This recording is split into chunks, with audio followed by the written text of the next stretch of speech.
Artificial intelligence AI की global race में भारत अब महज एक यूजर भर नहीं रहा, बल्कि हम कर चुके हैं तैयारी ग्लोबल AI पावर हाउस बनने की।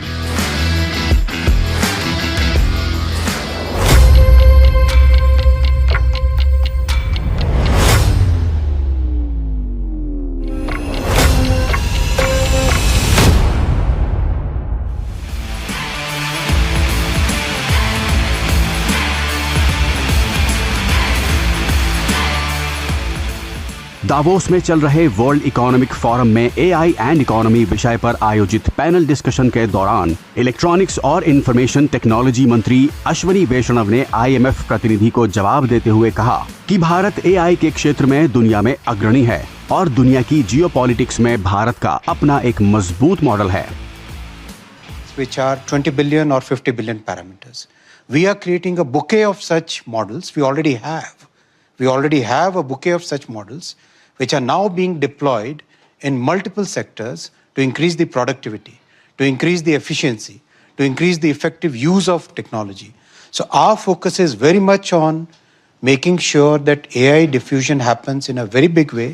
And I don't know what the IMF criteria has been, but Stanford places India as third in terms of AI penetration, in terms of AI preparedness, and in terms of AI talent.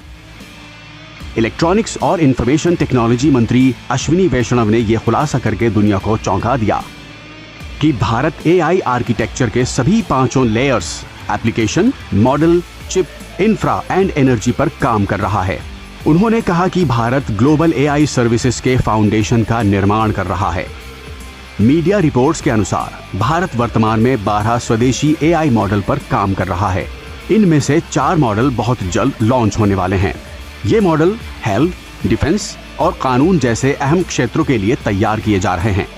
Bharat में semiconductor क्रांति भी जोर पकड़ रही है। देश में 10 semiconductor fabrication plants पर काम चल रहा है, जिनमें से 4 में 2026 तक कमर्शियल प्रोडक्शन शुरू हो जाएगा।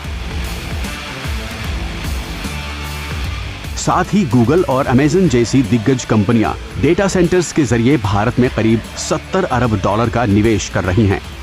भारत में दुनिया के सबसे ज्यादा सॉफ्टवेयर इंजीनियर्स और डेवलपर्स हैं। भारत का फोकस बड़े मॉडल्स के साथ साथ सेक्टर स्पेसिफिक छोटे मॉडल्स पर भी है।